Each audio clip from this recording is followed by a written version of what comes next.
Good morning, everyone. It's Tess, and today is tip 283, and I just heard an animal. You might be seeing him in a minute. Today I'm going to talk about how to say no to a food pusher, and a lot of things are coming up because I know we're getting into the holidays, and partly because I'm always looking for a new subject to talk about when I do these lives. And today I found an article from July 24th, 21, and it was from Very Well Fit. The author is Jennifer Valdez. Now, I'm not sure what all these designations, cat ears, designations are, but she's an RDN, a CDE, and a CPT. And she's giving us some pointers on how to say no to food pushers. And I think we're getting into that season now, so it's always a good thing to know. Hello, whoever that is. I'm not sure, but good morning. So now what it's talking about is that usually, well, hi, John Clark. Good to see you. Thanks for listening. Usually a food pusher is not intentionally trying to sabotage you. Sometimes they are, but it's not always the case. So what she kind of first started out with in the article is giving reasons why people are food pushers, just so we could kind of understand a little bit. And what she said is, some people are food pushers because for them that's showing love. Other people are food pushers because there's a jealousy component of it, and it kind of just makes a spotlight to them internally of where they may be failing. Other people just simply love food, and because they have such a love of food, they want to share that love with other people. So it's to show love, or it is because of their love of food. And some people do it because they want that approval of you saying, hey, this was something great you made. Thank you for doing this. So there's a couple different reasons why people will push food. And I guess understanding that might help us to be a little bit more compassionate. They said that the ways to kind of address it, the number one way is just to be honest. And I find that's what I do. I just say that I've spent a lot of money, trying to be healthy. There were doctors and medical teams, and surgery alone was over $20,000. So I'm trying to be committed to the journey. I'm not perfect, but I'm trying to be committed. Honesty, I do find is the best option, but I know in some cases we have to have a few other workarounds. When you're being honest, they say just tell them that you're really committed. Tell them that you truly don't want to offend them. You just need to keep a really close eye on what you're doing to stay committed to your journey long term. They said that if being honest doesn't work, stall tactics might be needed. And in stall tactics, they were saying if somebody comes around with dessert, you might just want to say, oh, I'd love to, but I'm really full right now. I'll have to take a look at that later. And they said that if later comes along and they're still pushing, maybe you have to ask for it in a to-go, and then you can decide at a later point, are you going to eat that to-go or are you going to dispose of it? Because once it's out the door, the decision's totally yours. And I've done that too. If there's something I really love and I know that I've eaten my allotment and I don't need to eat anymore, I will take something to go. But I'm very careful with what I take to go, that it won't derail me or put me on a path down an avenue that I don't like sweets or something I just don't get involved in unless they're like natural fruit. Like raspberries, strawberries, grapefruits, oranges, apples, because anything else, I'm afraid of getting addicted to sugar again, because I know I was pre-surgical. The third item they said is eat small portions. Eat just a couple of bites of something. If somebody has really got a love and a passion for an item that you always love, eat one or two bites. Compliment on how wonderful it was so that they know if you don't completely finish that plate that you did love what it was that they provided, and it wasn't that they didn't do their top job of creating that meal for you. It was just that you ate all that you could, but you enjoyed every bite of what you had. The fourth thing that they talk about is, I already mentioned it, I didn't even realize I did that, but get it to go. If you get it to go, you can eat it later or decide if it is something that will derail you. It's especially if seconds are offered and they're offered too many times, they say ask for it to go, because then you can manage it. Because we all know sometimes that getting off track that first time leads us down the path to disaster. So we do have to take control, and that does happen. Well, good morning, Jane Ross. So whether you eat it now or whether you ask for it to go, you can manage it, but try not to overdo it while you're in that moment, because that does tend to get more difficult. Hello, good evening, good evening. The next item they talk about is to be prepared. Know that sometimes people are sabotagers, and the reason is they maybe maybe it is intentional, but sometimes it's just that that they're feeling bad, and because they're feeling bad, having you be good is like spotlighting them being bad. Well, hi, Julie. Good to see you. So we know that some people, when you're on track and you're doing well, it makes them uncomfortable, makes them feel jealous, makes them feel threatened. So we don't want to hurt anyone else's feelings. We just want to, as much as possible, be honest, get things to go, and try to manage it without being aggressive.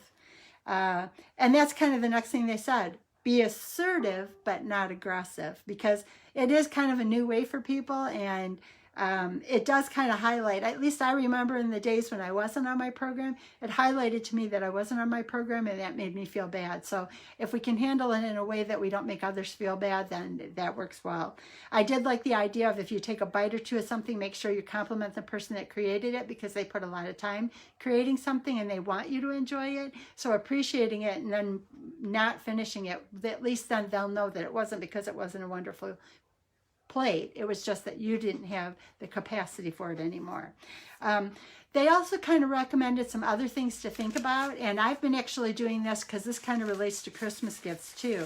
Like with my goddaughter and her mom, and we've been talking about that as we go into this holiday season, we're going to actually kind of identify experiences that we can do together instead of exchanging gifts. And that same thing can be with food. Can you do something different as your get-togethers so that you can center it around something other than food? It says find ways to be together without food. My mom and I walk every morning, and yes, we walked this morning every day, 7 days a week, even if it rains. And if it rains, we just do it in the basement. With my goddaughter, I'm talking about purchasing like a family pass so that when things open up, hi Rachel, good to see you. When things open up, we can actually go to, we've got like Henry Ford Museum, we've got the Greenfield Village, we've got zoos. Maybe for some people, oh, my battery's telling me it's low. If for some people, like maybe a trip up to Mackinac Island, maybe a trip to New York, you know, maybe there's an experience you can do together that makes it not around food. And locally, you can come up with there's a local park, maybe, you know, like in fall season, close to Thanksgiving and Christmas, we have parks that are just filled with lights, and you can walk them prior to them opening them up to cars. So there might be experiences you can do together, which is always a nice thing. And honestly, that's the thing we talk about the longest and the most, is those events. Because my mom has a desire to do a 5-mile one in one of the local parks, because it hasn't been done in a few years. And now maybe it's time to, as we keep walking, that we can revisit that again. If you do struggle at these events, make sure you do bring some healthy snacks, or pair up with somebody who's like-minded so you can keep each other on track. And then don't arrive to the event hungry, because it's really hard to hold your willpower if you're really hungry. And keep your water bottle handy. Water will always help you to stay full longer and help you to, at least I find it helps me to not derail. So I'll kind of go over these pointers again kind of quickly. Again, this is an article from July 24th, 21. It was very well fit. The author was Jennifer Valdez, and she's got initials, I'm not sure what they mean, but she's an RDN, a CDE, and a CPT. And she said food pushers are not always saboteurs. They just may be somebody who has a love and a passion for food and wants to share the love or wants your approval by this wonderful dish that they made you. So what are their tips on how to kind of manage that? The number one is to be honest, to let them know that you're really committed and that you're trying to stay committed to your journey, and that you don't want to offend them in any way. You're just trying to stay committed because it was really hard to get on track and you just don't want to get off track. The next item is, if that doesn't work, they recommend stall tactics. And stall tactics may be, you know what, I would love to try that dessert, but I am so full right now, I'll have to revisit it later. And they said, if you think you're going to have something more, remember, eat smaller portions, very small portions.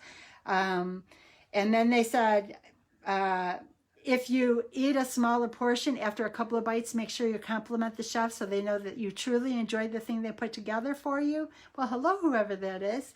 Put together, you know, they truly enjoy whatever it is you put together for them, so that if you don't end up finishing the plate, because if people haven't lived our journey, they don't understand that you can't fill up as much, or if you fill up too much, you don't feel good. So let them know that you really enjoy the meal, and that way if your portion isn't completely plate clean, they'll know that, at least they'll remember you said how much you enjoyed it. You just didn't have the room to fit it. And then the other thing they mention is if somebody is pushing for seconds and thirds and desserts and you don't want it, maybe what you do is you say, get it to go. Then you can make the decision if it's something you're going to eat later, if it's something you're going to get rid of. But if it's a push, push, push, push, push, maybe you just get it to go. And then they said, be prepared, because we do know there are some saboteurs, and maybe it's not because they want you to fail, but it's because it's highlighting that they're struggling. So they may be uncomfortable. So you need to be assertive, but not aggressive, because we know that family get-togethers can be full of conflict anyway, so we don't want to add this conflict to it. And if at all possible, find ways to be together that aren't around food. I know all this sounds easy, but even in Christmas, Doc V's talked a lot about why not exchange experiences instead of gifts. A lot now we know that they're saying that things are not going to be available because they're on boats out in harbors and they can't get them to stores. So why not exchange experiences? Like I've already been talking about that with people in my family. You know, maybe we can have family season passes to some of the local events, you know, like Greenfield Village, Henry Ford Museum, or zoos. There's all kinds of things that you can do. We have Festival of Lights where they light up parks so that you can walk through them for the holiday season. That might be something to do. Maybe you join some kind of a club together, or Doc V says, you know, give somebody a class of some sort. But try to find ways to be together. Or my family, there was a period in time before everything closed down that we would all go make Christmas ornaments together at one of the local Joann fabrics. Or my mom's sister and I actually did free motion embroidery on sewing machines in a store. So there are a lot of things that you can do so that you can spend time with people that are important to you, but it doesn't always have to surround around food.